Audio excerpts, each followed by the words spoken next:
what's shaking, it's bacon, and my god, I am so hyped right now. I have some questions real fast. Bungie, what are you doing to me? Bungie, why are you doing this to me? Bungie, keep doing this to me.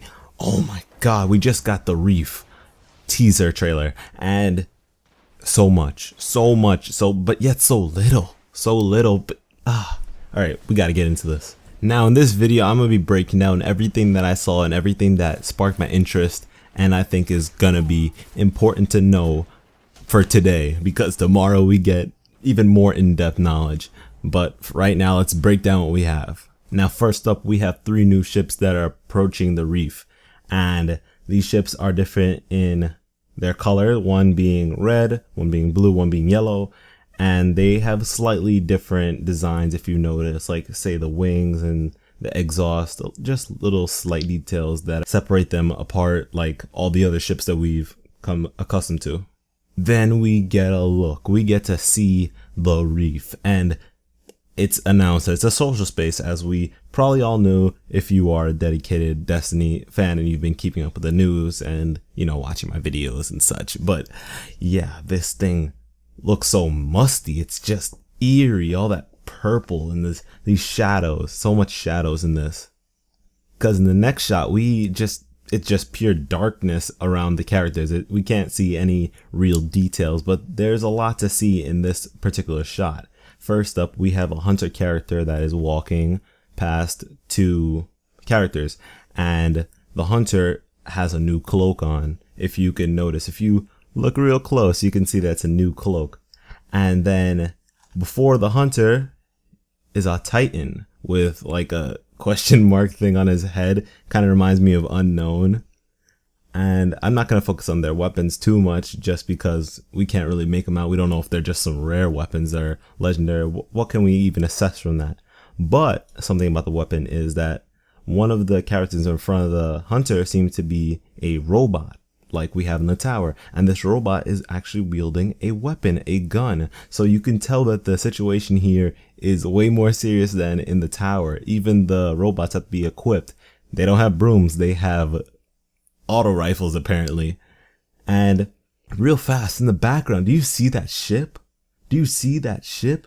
Oh my god, looks so sick. I hope it's not just aesthetic. I hope that we actually can get that thing, because just from the side profile, that thing is looking sick. Next, we can tell that there is a Warlock in front of us, but once again, we can't really distinguish any details. One thing I noticed though is that this thing has a fat Warlock bond, like that purple thing on his shoulder. I think that's the Warlock bond, and it's just looking thick, like huge.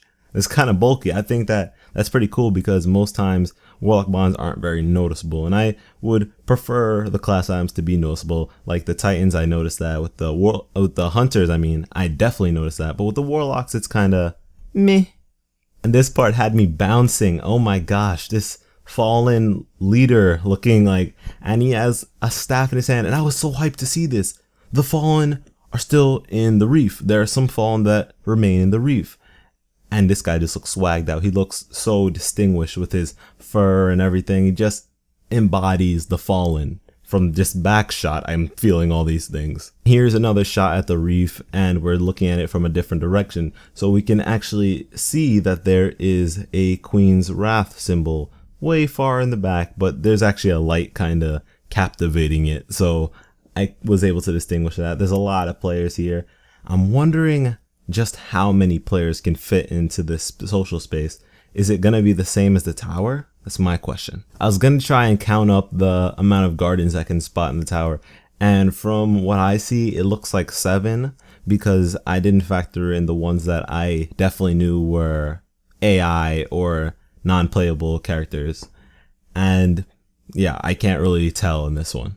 And next, oh my god, like, whoa, who is this? Like, whoa, who is this? Like, she just looks so sick. Just seems like she's the Queen's right-hand lady, I guess. And it seems like she's a part of the Queen's Wrath. Like in the beginning of the trailer, she says the Queen's Wrath welcomes you. So I guess that this is the Queen's faction, I guess. I'm not really sure. And she just looks like a boss. I think she's gonna give us bounties. She's gonna be like the Eris Morn that I talked about in my last video.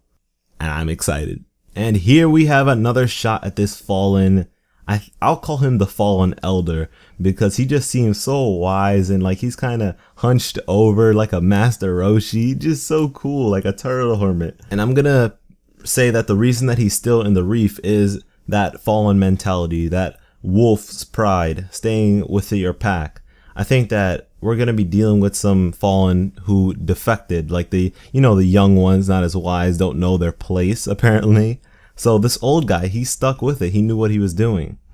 You can kind of remember the Lion King. Like you had Scar who went against Mufasa, and then Simba came through. I guess we're young Simba. We got to take that throne. Not literally, but we're still beating some fallen ass, and that's what I'm excited for.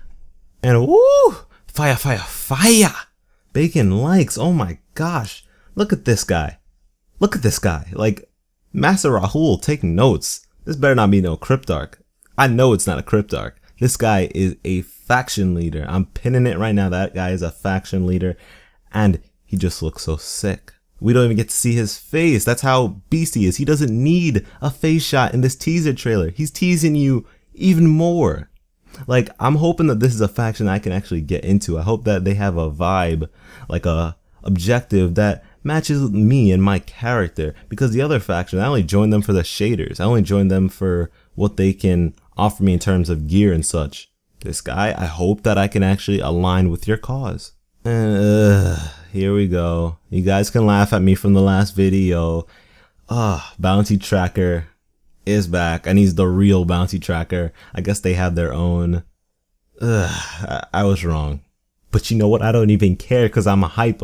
This guy is a robot, and at first he kind of like stiffened up when you walked past him, like walked real close to him, like the other robots in the tower.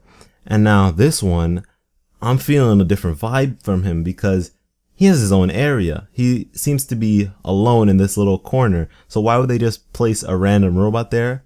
I feel like he has a greater purpose, and that leads into this next shot. Upgrade, upgrading Fatebringer, upgrading Bolts of Glass gear, upgrading Crota gear, upgrading the old and making it on the level of the new. Looking good. And I think that that robot we just saw is going to be the guy to do it. You bring your stuff to him, and one thing I noticed is that they didn't show what it takes to upgrade it. They just showed you the little yellow sparks of it upgrading. So they're being a little cheeky there. But this is a teaser, and I am teased. Bungie is showing me just a tad bit of what I want, but I'm ready for tomorrow. Here comes the bombshell that we all expected. Level 34. And guess what he's level 34 with? Bolt of Glass gear. He's not showing off the new gear. Bolt of Glass gear. Woo! Fire, fire, fire.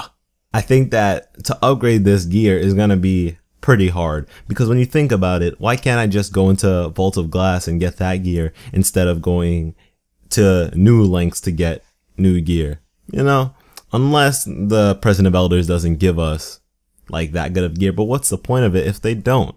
You see what I'm saying? And here we have some names: creative director Christopher Barrett, blah blah blah. And then we have the special community guest, Gus Valiant. I watch this guy's streams all the time. He's really entertaining, and as a PvP guy, being able to sit down and watch a PvE stream is nice for me. He's just a cool guy, his personality, and I love his flow, yo. Like, he listens to some hardcore, like, old school R&B, and that is just jamming. I love his streams. Check him out if you don't already, and be sure to check out tomorrow's stream. That thing is gonna be pumped.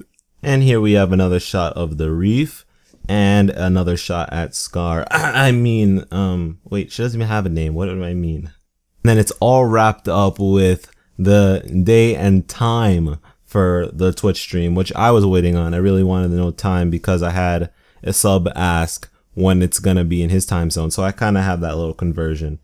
All right, so it is 11 a.m. Pacific time, and I live in Eastern time. So it's gonna be 2 p.m. for me. And if you live in Australia, like Sam Divine, you're gonna have to watch at 4 a.m. Sorry, guys. And on screen, I'm gonna put up some time conversion so that you guys know when the stream is in your time zone, just for convenience sake.